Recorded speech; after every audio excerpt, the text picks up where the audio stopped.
ஓம் சாந்தி. October 5, 2025. அவ்யக்த Bapdada, Madhuban. Murali original தேதி March 3, 2007. இந்த ஞானத்தின் சிவப்பு நிறத்தையும் இறை சகவாசத்தின் நற்குணங்கள் மற்றும் சக்திகளின் நிறத்தையும் பிரயோகிப்பதே உண்மையான ஹோலியை கொண்டாடுவது ஆகும். இன்று பாப்தாதா தனது அதிர்ஷ்டம் மிக்க, புனிதம் மிக்க குழந்தைகளுடன் ஹோலியை கொண்டாட வந்துள்ளார். உலக மக்கள் இந்த விழாவை கொண்டாடுகிறார்கள். ஆனால் குழந்தைகளான நீங்கள் அதை கொண்டாடுவது மட்டுமல்ல, கொண்டாடுவது என்றால் அவ்வாறு ஆகுவது என்ற அர்த்தம். எனவே நீங்கள் புனிதமானவர்கள், அதாவது தூய ஆத்மாக்கள் ஆகியுள்ளீர்கள். நீங்கள் அனைவரும் என்ன வகையான ஆத்மாக்கள்? நீங்கள் புனிதமானவர்கள், அதாவது மகத்தான தூய ஆத்மாக்கள். உலக மக்கள் பௌதீக நிறங்களால் தமது ஷரீரங்களை நிறமூட்டுகிறார்கள். ஆனால் ஆத்மாக்களான நீங்கள் என்ன நிறத்தால் நிறமூட்டப்பட்டுள்ளீர்கள்? அனைத்திலும் சிறந்த நிறம் என்ன? எந்த நிறம் அழியாதது? ஆத்மாக்களான உங்களை இறை சகவாசம் என்ற நிறத்தால் நிறமூட்டியுள்ளீர்கள் என்பது உங்களுக்கு தெரியும். அதன் மூலம் ஆத்மாக்களான நீங்கள் தூய்மை என்னும் நிறத்தால் நிறமூட்டப்பட்டுள்ளீர்கள். இறை சகவாசம் என்ற இந்த நிறம் மிகவும் மகத்தானதும் இலகுவானதும் ஆகும். இப்பொழுதும் இறுதியில் மக்கள் இறை சகவாசத்திற்கு முக்கியத்துவம் கொடுக்கிறார்கள். அவர்கள் சத்சங்கத்திற்கு, அதாவது சத்தியமான சகவாசத்திற்கு முக்கியத்துவம் கொடுக்கிறார்கள். சத்சங்கம் என்றால் இறை சகவாசத்தில் இருப்பது. அனைத்திலும் மிக இலகுவானது என்பதே அதன் அர்த்தம். அவரின் சகவாசத்தில் இருப்பது அதி மேலானவரின் சகவாசத்தில் இருப்பது கடினமா? எப்படி கடவுள் அதி மேலானவரோ, குழந்தைகளான நீங்களும் இந்த சகவாசத்தின் நிறத்தால் நிறமூட்டப்பட்டு அதி மேலானவர்களாகவும் தூய மகாத்மாக்களாகவும் பூஜிக்க தகுதி வாய்ந்த ஆத்மாக்களாகவும் ஆகின்றார்கள். நீங்கள் இந்த அழியாத சகவாசத்தின் நிறத்தை விரும்புகின்றீர்கள் தானே? உலக மக்கள் அதிக அளவு முயற்சி செய்கிறார்கள். இறை சகவாசம் மட்டுமல்ல, அவர்கள் நினைவை கொண்டிருப்பதற்கும் அதிக அளவு முயற்சி செய்கிறார்கள். எவ்வாறாயினும் ஆத்மாக்களான உங்களுக்கு தந்தையை தெரியும். அத்துடன் நீங்கள் எனது பாபா என உங்களின் இதயபூர்வமாக கூறியுள்ளீர்கள். தந்தையும் எனது குழந்தைகளே என கூறினார். நீங்கள் நிறமூட்டப்பட்டுள்ளீர்கள். தந்தை எந்த நிறத்தால் உங்களை நிறமூட்டினார்? அவர் உங்களை சிவப்பு நிறத்தால் நிறமூட்டியுள்ளார். அதாவது குலால் என்றால் வழிபடுவதற்காக விசேஷமாக பயன்படுத்தப்படும் சிவப்பு பொடி. அவர் உங்களை நற்குணங்களாலும் சக்திகளாலும் நிறமூட்டினார். அந்த நிறத்தால் நீங்கள் தேவ தேவியர்கள் ஆகினீர்கள். அதனால் இப்பொழுதும் கலியுக கடைசியிலும் உங்களின் தூய ரூபங்கள் தேவ ஆத்மாக்களின் ரூபத்தில் வழிபடப்படுகின்றன. பலர் தூய ஆத்மாக்கள் ஆகின்றார்கள். பலர் மகாத்மாக்களாகவும் புண்ணிய ஆத்மாக்களாகவும் ஆகின்றார்கள். ஆனால் தேவ தேவியர்களின் ரூபத்தில் உங்களின் தூய்மை எத்தகையது என்றால், ஆத்மாக்களான நீங்களும் தூய்மையாகின்றீர்கள். உங்களின் ஷரீரங்களும் தூய்மையாகின்றன. உங்களிடம் எப்படி இத்தகைய மேன்மையான தூய்மை ஏற்பட்டது? சகப்பாடியின் நிறத்தினாலேயே ஆகும். இறைவன் எங்கே என குழந்தைகளான உங்களிடம் யாராவது கேட்கும் பொழுது நீங்கள் அனைவரும் போதையுடன் பேசுகின்றீர்கள். ஆம், அவர் பரந்தாமத்தில் இருக்கின்றார். ஆனால் இப்பொழுது சங்கம யுகத்தில் கடவுள் உங்களுடன் இங்கே இருக்கின்றார். நீங்கள் என்ன பதில் கூறுவீர்கள்? இப்பொழுது கடவுள் தூய ஆத்மாக்களான எங்களின் இதய சிம்மாசனத்தை மட்டுமே விரும்புகின்றார். இது இப்படித்தானே? தந்தை உங்களின் இதயங்களில் இருக்கின்றார். நீங்களும் தந்தையின் இதயத்தில் இருக்கின்றீர்கள். அவரின் இதயத்தில் இருப்பவர்கள் உங்களின் கைகளை உயர்த்துங்கள். நீங்கள் இருக்கின்றீர்களா? அச்சா, மிகவும் நல்லது. நீங்கள் ஒன்றிணைந்து இருப்பதனால் உங்களின் இதயத்தை தவிர வேறு எந்த இடத்தையும் கடவுள் விரும்பவில்லை என நீங்கள் போதையுடன் கூறுகின்றீர்கள். நீங்கள் ஒன்றிணைந்து இருக்கின்றீர்கள் தானே? சில குழந்தைகள் தாம் ஒன்றிணைந்து இருப்பதாக கூறுகிறார்கள். ஆனால் அவர்கள் எப்பொழுதும் தந்தையின் சகவாசத்தின் நன்மையை பெற்றுக்கொள்வதில்லை. நீங்கள் அவரை உங்களின் சகப்பாடி ஆக்கியுள்ளீர்கள். அது உறுதியாக உள்ளது. எனது பாபா என நீங்கள் கூறினீர்கள். அதனால் நீங்கள் அவரை உங்களின் சகப்பாடி ஆக்கியுள்ளீர்கள். ஆனால் அதற்கும் ஒவ்வொரு கணமும் அவரின் சகவாசத்தை அனுபவம் செய்வதற்கும் இடையில் வேறுபாடு உள்ளது. இதிலேயே நீங்கள் வரிசை கிரமமாக நன்மை பெறுவதை பாப்தாதா பார்க்கின்றார். அதற்கான காரணம் என்ன என்பதை நீங்கள் அனைவரும் மிக நன்றாக அறிவீர்கள். பாப்தாதா உங்களுக்கு முன்னரும் கூறியுள்ளார். பழைய சமஸ்காரங்களின் வடிவில் ராவணனின் பழைய சொத்து ஏதாவது இன்னமும் உங்களின் இதயத்தில் எஞ்சி இருந்தால், ராவணனுக்கு சொந்தமான அந்த விஷயங்கள் உங்களுடையவை அல்ல.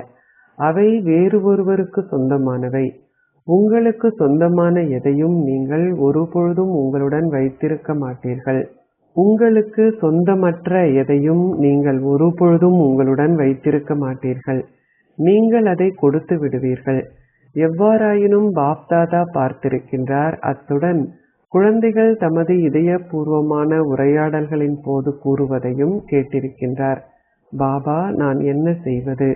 எனது சமஸ்காரங்கள் இப்படி இருக்கிறது.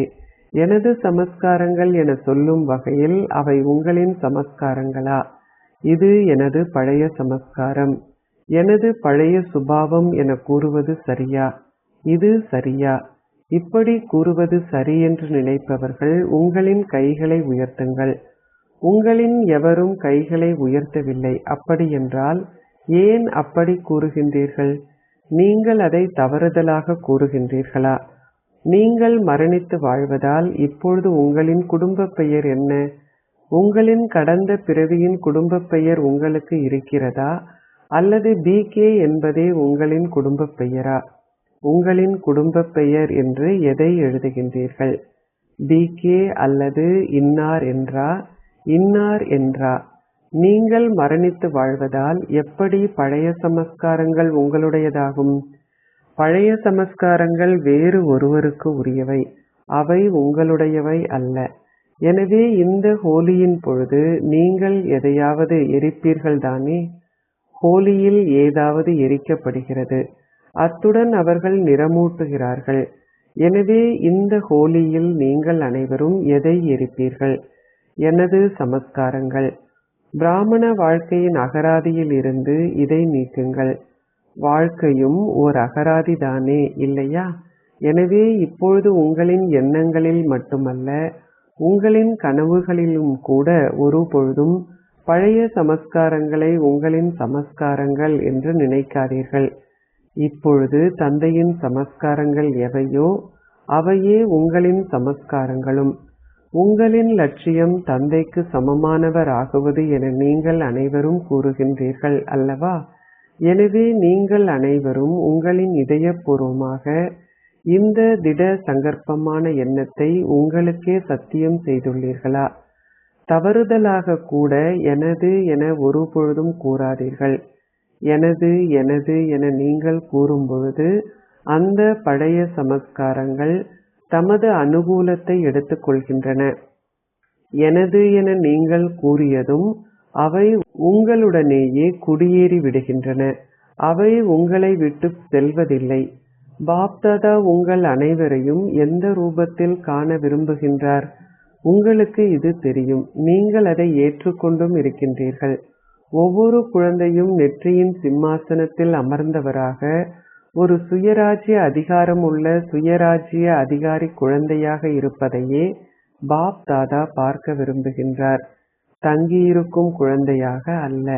அவர் உங்களை சுயராஜ்ய அதிகாரி குழந்தையாக கட்டுப்படுத்தும் சக்தியையும் ஆளும் சக்தியையும் கொண்டவராக, அத்துடன் ஒரு மாஸ்டர் சர்வ சக்திவானாகவும் பார்க்கின்றார். நீங்கள் உங்களை என்ன ரூபத்தில் பார்க்கின்றீர்கள்? இந்த ரூபத்தில்தானே? நீங்கள் உங்களுக்கே அதிபதிகள், அப்படித்தானே? நீங்கள் தங்கியிருப்பவர்கள் இல்லை அல்லவா? நீங்கள் அனைவரும் தங்கியிருக்கும் ஆத்மாக்கள் அனைவரையும் உரிமை உள்ளவர்களாக ஆக்குபவர்கள். நீங்கள் தங்கியிருக்கும் ஆத்மாக்களின் மீது கருணை கொண்டு அவர்களையும் உரிமை உள்ளவர்களாக ஆக்குபவர்கள். எனவே நீங்கள் அனைவரும் இங்கே ஹோலியை கொண்டாட வந்துள்ளீர்கள், அப்படித்தானே? நீங்கள் அனைவரும் அன்பென்னும் விமானத்தில் இங்கே வந்திருப்பதை பார்த்து பாப் தாதாவும் மகிழ்ச்சி அடைகின்றார். உங்கள் அனைவரிடமும் இந்த விமானம் உள்ளதல்லவா? உங்களிடம் இந்த விமானம் உள்ளதா? நீங்கள் பிறவி எடுத்தவுடனேயே ஒவ்வொரு பிராமணருக்கும் பிறந்த நாள் பரிசாக மனமென்னும் விமானத்தை பாப்தாதா வழங்கியுள்ளார். எனவே உங்கள் அனைவரிடமும் மனமென்னும் விமானம் உள்ளதல்லவா? நீங்கள் இதற்காக உங்களின் கைகளை மிக நன்றாக உயர்த்துகின்றீர்கள். இது ஓகேயா? பெட்ரோல் ஓகேயா? ரெக்கைகள் ஓகேயா? அதை ஆரம்பிப்பதற்கான சாவி ஓகேயா? இவை அனைத்தையும் நீங்கள் சோதித்தீர்களா? இது எத்தகைய விமானம் என்றால் ஒரு வினாடியில் அதனால் உலகங்களுக்கும் பயணம் செய்ய முடியும்.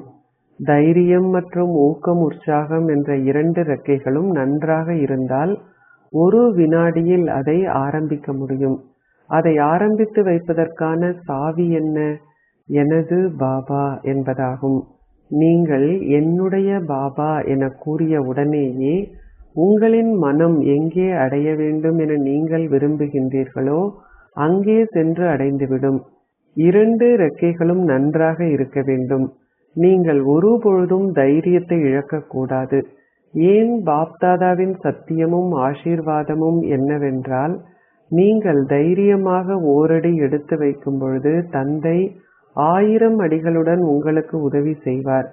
ஒரு சமஸ்காரம் எவ்வளவு பலமானதாக இருந்தாலும் ஒருபொழுதும் தைரியத்தை இழக்காதீர்கள். ஏன்? சர்வ சக்திவான் தந்தையே உங்களின் உதவியாளர். நீங்கள் ஒன்றிணைந்திருக்கின்றீர்கள். அதனால் அவர் எப்பொழுதும் பிரசன்னமாகி இருக்கின்றார். சர்வ சக்திவானின் ஒன்றிணைந்த தந்தையின் மீது தைரியமாக உரிமையை கொண்டிருந்து உறுதியாக இருங்கள். அது நடக்கவே வேண்டும். தந்தை என்னுடையவர், நான் தந்தைக்கு சொந்தமானவன். ஒருபொழுதும் இந்த தைரியத்தை மறக்காதீர்கள். அப்பொழுது என்ன நடக்கும்? நான் இதை எப்படி செய்வது? கைசே என கூறுவீர்கள். கைசே என நீங்கள் நினைக்கும் பொழுது அது மாறிவிடும். அதற்கு பதிலாக இதை இப்படி செய்யுங்கள், ஐசே என்று ஆகுங்கள். எப்படி என்னால் இதை செய்ய முடியும்? நான் என்ன செய்வது என்பதாக இருக்கக்கூடாது. இல்லை, அது இந்த முறையில் ஏற்கனவே பூர்த்தியாகிவிட்டது. நான் இதை செய்கின்றேன், இது நடக்கும், இது நடக்க வேண்டி உள்ளது. தந்தை எப்படியும் உதவி செய்வார் என நீங்கள் நினைக்கின்றீர்கள். அது ஏற்கனவே பூர்த்தியாகிவிட்டது. புத்தியில் உறுதியான நம்பிக்கை வைத்திருப்பவர்களுக்கு உதவி செய்ய தந்தை கடமைப்பட்டுள்ளார். நீங்கள் அதன் வடிவத்தை சிறிது மாற்றிவிடுகின்றீர்கள். நீங்கள் தந்தையின் மீது உரிமை பெறுகின்றீர்கள், ஆனால் அதன் வடிவத்தை மாற்றிவிடுகின்றீர்கள். பாபா, நீங்கள் உதவி செய்வீர்கள் தானே? நீங்கள் அதை செய்ய கடமைப்பட்டுள்ளீர்கள் தானே? நீங்கள் செய்வீர்கள் தானே என்பதை நீங்கள் சேர்த்துக் கொள்கிறீர்கள். நம்பிக்கையுள்ள புத்திகளை கொண்டவர்களுக்கு வெற்றிக்கு உத்தரவாதம் உள்ளது. ஏனென்றால் ஒவ்வொரு குழந்தையும் பிறந்த உடனேயே பாப்தாதா அவர்களின் நெற்றிகளில் வெற்றி திலகத்தை இட்டுள்ளார். உங்களின் தீவிர முயற்சிக்கு திட சங்கற்பத்தை சாவியாக்குங்கள். நீங்கள் மிக நல்ல திட்டங்களை செய்துள்ளீர்கள். பாப்தாதா இதயபூர்வமான உரையாடல்களை கேட்கும் பொழுது அவற்றில் உங்களுக்கு அதிக அளவு தைரியம் காணப்படுகிறது. அத்துடன் நீங்கள் சக்தி வாய்ந்த திட்டங்களையும் செய்கின்றீர்கள். ஆனால் அந்த திட்டங்கள் நடைமுறை ஆகும் பொழுது நீங்கள் அதை ஒரு தெளிந்த புத்தியுடன் செய்வதில்லை. அதில் நீங்கள் சிறிது இருக்க வேண்டும் என்பதை போடுகின்றீர்கள். இது நடக்க வேண்டும். உங்களில் நம்பிக்கை வைத்திருப்பவர்களின் எண்ணங்கள் இவை அல்ல. ஏனென்றால் நீங்கள் அவற்றுடன் வீணான எண்ணங்களை கலந்து விடுகின்றீர்கள். இப்பொழுது காலத்திற்கு ஏற்ப நீங்கள் தெளிந்த புத்திகளை கொண்டவர்களாகி உங்களின் எண்ணங்களை நடைமுறையாக ஆக்க வேண்டும். சிறிதளவு கூட பலவீனமான எண்ணங்கள் வெளிப்பட அனுமதிக்காதீர்கள். இந்த விழிப்புணர்வை கொண்டிருங்கள். நாங்கள் இதை முதல் முறை செய்யவில்லை, நாங்கள் இதை பலமுறை செய்திருக்கின்றோம். இப்பொழுது அதை மீண்டும் செய்கின்றோம். அவ்வளவுதான். ஒவ்வொரு கல்பத்திலும் நீங்கள் எத்தனை முறை வெற்றி நிறைந்தவர்கள் ஆகியுள்ளீர்கள் என்பதை நினைவு செய்யுங்கள். நீங்கள் பல முறை வெற்றி நிறைந்தவர் ஆகியுள்ளீர்கள். பல கல்பங்களாக வெற்றி உங்களின் பிறப்பு உரிமையாகும். இந்த உரிமையுடன் நம்பிக்கை உள்ள புத்திகளை கொண்டவர்களாகி திட சங்கற்பம் என்ற சாவியை பயன்படுத்துங்கள். பிராமண ஆத்மாக்களான உங்களுக்கு இல்லாமல் வெற்றி எங்கே செல்ல முடியும்? பிராமண ஆத்மாக்களான உங்களுக்கு வெற்றி பிறப்பு உரிமையாகும். அது உங்களின் கழுத்து மாலையாக உள்ளது. இந்த போதை உங்களுக்கு இருக்கிறதல்லவா? இந்த போதை உங்களுக்கு இருக்கிறதா? அது நடக்குமா அல்லது இல்லையா என நீங்கள் நினைப்பதில்லை அல்லவா? அது ஏற்கனவே பூர்த்தியாகிவிட்டது. உங்களின் புத்திகளில் இந்த அளவு நம்பிக்கையுடன் ஒவ்வொரு பணியையும் செய்யுங்கள். வெற்றிக்கு உத்தரவாதம் உள்ளது. நீங்கள் இத்தகைய நம்பிக்கையுடைய புத்தியை கொண்ட ஆத்மாக்கள் ஆவீர்கள். நீங்கள் அத்தகையவர்கள். நான் வெற்றி பெறுபவனா இல்லையா என நினைக்காதீர்கள். நீங்கள் வெற்றி பெறுபவர்கள். இந்த போதையை மட்டும் கொண்டிருங்கள். நீங்கள் அப்படி இருந்தீர்கள், அப்படி இருக்கின்றீர்கள், அப்படி இருப்பீர்கள். எனவே நீங்கள் இத்தகைய புனிதமான ஆத்மாக்கள், அப்படித்தானே? நீங்களே அதி புனிதமானவர்கள். எனவே பாப்தாதாவின் ஞானத்தை குலால், அதாவது சிவப்பு நிறமுடன் நீங்கள் ஹோலியை கொண்டாடினீர்கள். வேறு எதை நீங்கள் விளையாடுவீர்கள்? உங்களில் பெரும்பாலானோருக்கு மிக நல்ல ஊக்கமும் உற்சாகமும் இருப்பதை பாப்தாதா பார்த்திருக்கின்றார். நாங்கள் இதை செய்வோம், நாங்கள் அதை செய்வோம், இது நடக்கும். பாப்தாதாவும் மிகவும் மகிழ்ச்சி அடைகின்றார். ஆனால் இந்த ஊக்கமும் உற்சாகமும் சதா வெளிப்பட்டிருக்க வேண்டும். எவ்வாறாயினும் அது சில நேரங்களில் அமிழ்ந்திருக்கும். அது சில நேரங்களில் வெளிப்பட்டு இருக்கும். அது அமிழ்ந்திருக்க கூடாது, அது வெளிப்பட்டே இருக்க வேண்டும். ஏனென்றால் சங்கமம் முழுவதும் உங்களுக்கு ஒரு பண்டிகையே ஆகும். அவர்கள் சில நேரங்களில் மட்டுமே ஒரு பண்டிகையை கொண்டாடுகிறார்கள். ஏனென்றால் அவர்கள் அதிக அளவு நேரத்திற்கு பதட்டத்துடனேயே இருக்கிறார்கள். ஆனால் பண்டிகை வரும்பொழுது தம்மால் ஆடி பாடி உண்டு மகிழலாம் என அவர்கள் நினைக்கிறார்கள். அது தங்களை மாற்றும் என்று அவர்கள் நினைக்கிறார்கள். எவ்வாறாயினும் நீங்களோ ஒவ்வொரு வினாடியும் ஆடி பாடுகின்றீர்கள். நீங்கள் சதா உங்களின் மனதில் தொடர்ந்தும் சந்தோஷத்தில் நடனமாடுகின்றீர்கள் தானே, அல்லது இல்லையா? நீங்கள் நடனமாடுகின்றீர்களா? உங்களுக்கு சந்தோஷத்தில் நடனமாடுவது எப்படி என தெரியுமா? நடனம் எப்படி ஆடுவது என உங்களுக்கு தெரியும். எப்படி நடனம் ஆடுவது என தெரிந்து கொண்டவர்கள் உங்களின் கைகளை உயர்த்துங்கள். எப்படி நடனம் ஆடுவது என்பது உங்களுக்கு தெரியும். அச்சா, எப்படி நடனம் ஆடுவது என்பது தெரிந்திருந்தால் பாராட்டுகள். எனவே நீங்கள் சதா நடனம் ஆடுகின்றீர்களா அல்லது சில நேரங்களில் மட்டும் ஆடுகின்றீர்களா? பாப்தாதா இந்த வருடத்திற்காக உங்களுக்கு வீட்டுப்பாடம் கொடுத்துள்ளார். இந்த 2 வார்த்தைகளை ஒருபொழுதும் நினைக்காதீர்கள். சில நேரங்களில் ஏதோ ஒன்று. நீங்கள் அதை செய்துள்ளீர்களா அல்லது சில நேரங்களில் இன்னமும் இருக்கிறதா? சில நேரங்களில் மற்றும் ஏதோ ஒன்று இப்பொழுது முடிவடைய வேண்டும். நடனம் ஆடுவதில் கலைப்படைதல் என்றால் கேள்வியே இல்லை. நீங்கள் படுத்திருந்தாலும், வேலை செய்து கொண்டிருந்தாலும், நடந்து கொண்டிருந்தாலும் அல்லது அமர்ந்திருந்தாலும் உங்களால் இந்த சந்தோஷ நடனத்தை ஆட முடியும். அத்துடன் நீங்கள் தந்தையிடமிருந்து பெற்றுள்ள பேறுகளின் பாடல்களையும் உங்களால் பாட முடியும். உங்களுக்கு அந்த பாடலை தெரியும் அல்லவா? அனைவருக்கும் அந்த பாடலை தெரியும். சிலருக்கு வார்த்தைகளால் ஆன பாடல்களை தெரியும், மற்றோருக்கு அது தெரியாமல் இருக்கும். ஆனால் அனைவருக்குமே பேறுகளின் பாடல், தந்தையின் நற்குணங்களின் பாடல் தெரியும். எனவே ஒவ்வொரு நாளும் ஒரு பண்டிகையே, ஒவ்வொரு கணமும் ஒரு பண்டிகையே. சதா ஆடி பாடுங்கள். பாபா உங்களுக்கு செய்வதற்கு என்ன வேறு வேலையும் கொடுக்கவில்லை. இந்த வேலையை மட்டுமே நீங்கள் செய்ய வேண்டும். ஆடுங்கள், பாடுங்கள். எனவே ரசியுங்கள். நீங்கள் ஏன் ஒரு சுமையை சுமக்கின்றீர்கள்? ரசியுங்கள், ஆடி பாடுங்கள், அவ்வளவுதான். அச்சா, நீங்கள் ஹோலியை கொண்டாடினீர்கள் தானே? இப்பொழுது நீங்கள் நிறங்களுடனும் ஹோலியை கொண்டாடுவீர்களா? அச்சா, பக்தர்கள் உங்களை பிரதி செய்வார்கள், அப்படித்தானே? நீங்கள் இறைவனுடன் ஹோலி கொண்டாடுகின்றீர்கள். அதனால் பக்தர்களும் தேவ தேவியர்களான உங்களில் யாராவது ஒருவருடன் ஹோலி கொண்டாடுகிறார்கள். அச்சா, இன்று சில குழந்தைகள் இமெயில்கள், கடிதங்களை அனுப்பியுள்ளார்கள். அத்துடன் அவர்கள் தொலைபேசியிலும் அழைத்துள்ளார்கள். என்ன வசதிகள் இருந்தாலும் அந்த வழிமுறைகளால் அவர்கள் வாழ்த்துக்களை தெரிவித்திருக்கிறார்கள். நீங்கள் அதை அனுப்ப நினைத்த கணமே அது பாப்தாதாவை வந்தடைந்து விடுகிறது. எவ்வாறாயினும் எங்குமுள்ள குழந்தைகளான நீங்கள் அனைவரும் விசேஷமாக நினைவு செய்கிறீர்கள். நீங்கள் பாபாவை நினைவு செய்தீர்கள். பாப்தாதாவும் அதற்கு பிரதிபலனாக ஒவ்வொரு குழந்தைக்கும் பல மில்லியன் மடங்கு ஆசீர்வாதங்களையும் தனது இதயபூர்வமான அன்பையும் நினைவுகளையும் ஒவ்வொருவருக்கும் தனிப்பட்ட முறையில் அவரின் பெயருக்கும் சிறப்பு இயல்பிற்கும் ஏற்ப வழங்குகின்றார்.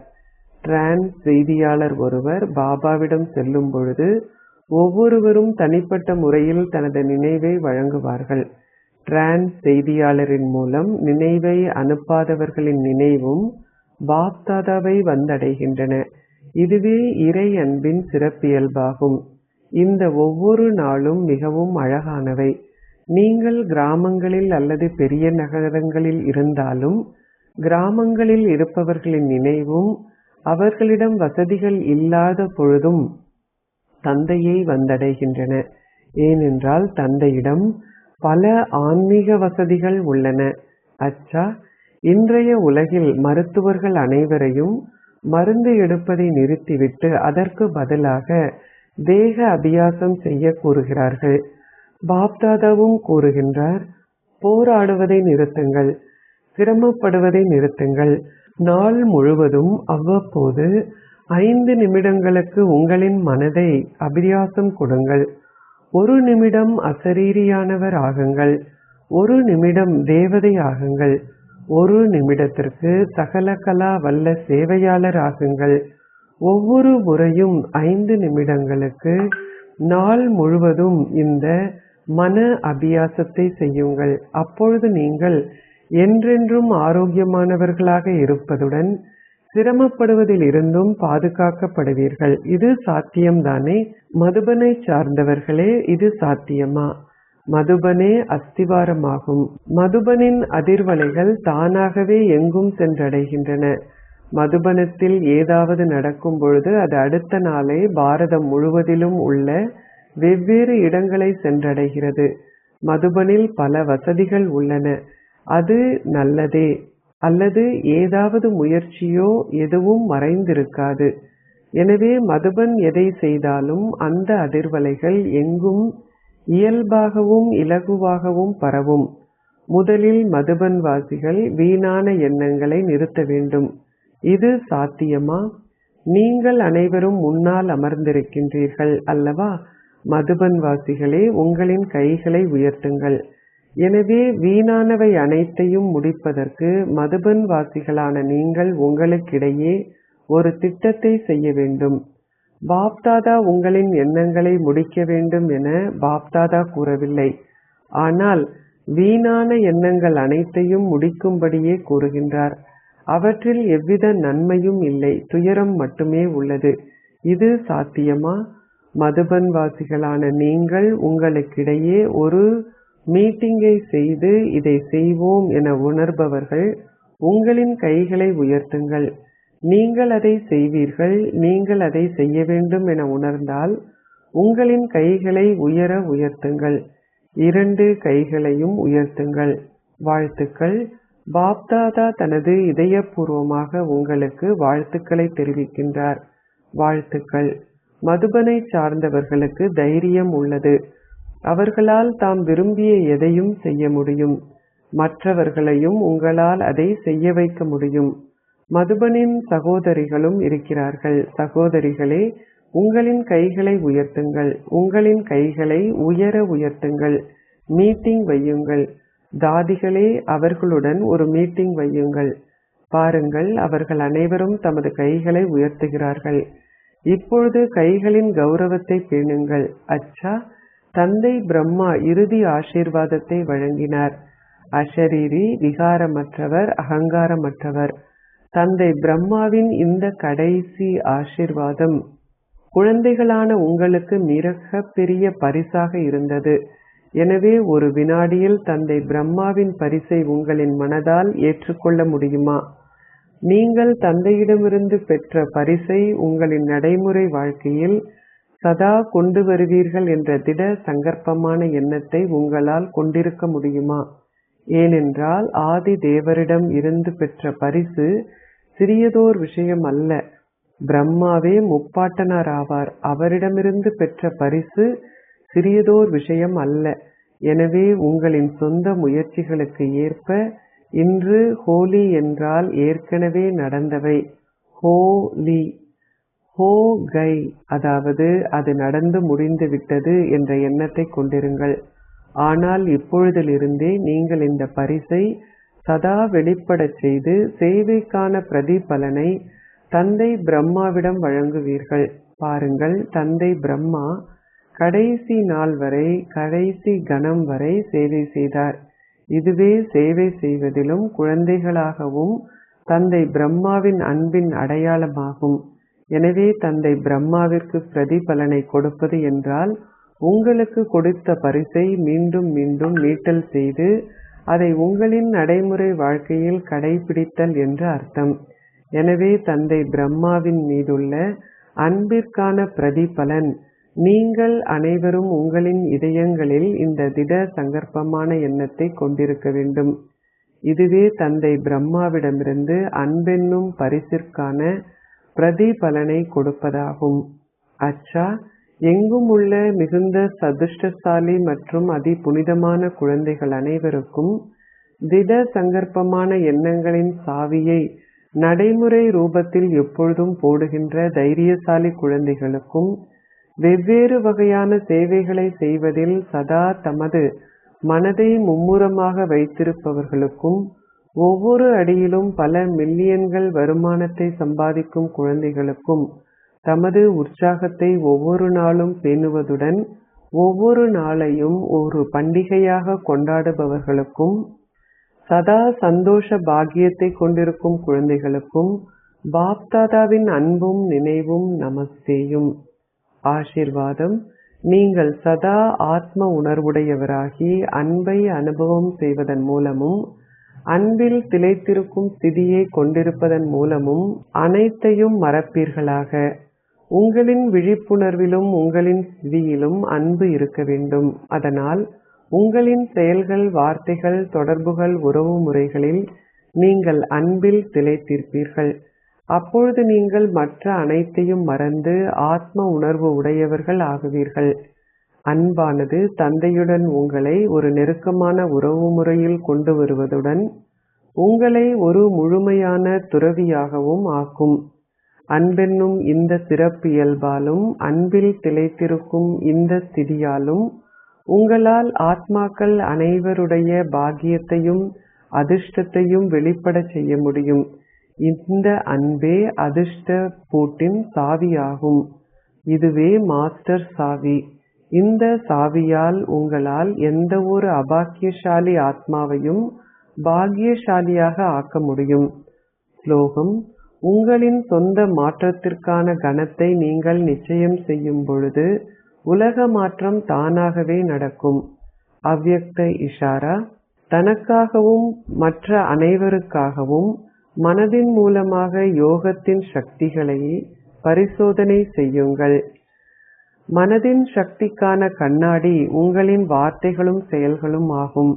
இது இந்த ஞானமில்லாத ஆத்மாக்கள் அல்லது இந்த ஞானத்தை கொண்டுள்ள ஆத்மாக்கள் யாராக இருந்தாலும் அவர்கள் யாராவது ஒருவருடன் ஓர் உறவு முறையில் அல்லது தொடர்பில் வரும்பொழுது உங்களின் வார்த்தைகளும் செயல்களும் நல்லாசிகளாலும் தூய உணர்வுகளாலும் நிறைந்திருக்க வேண்டும். தூய சக்தி வாய்ந்த மனதை கொண்டவர்கள் இயல்பாகவே தூய சக்தி வாய்ந்த வார்த்தைகளையும் செயல்களையும் கொண்டிருப்பார்கள். உங்களிடம் சக்தி வாய்ந்த மனம் இருக்கும் பொழுது உங்களின் நினைவின் சக்தியானது மேன்மையாகவும் சக்தி வாய்ந்ததாகவும் இருக்கும். நீங்கள் ஓர் இலகு யோகி ஆகுவீர்கள். ஓம் சாந்தி.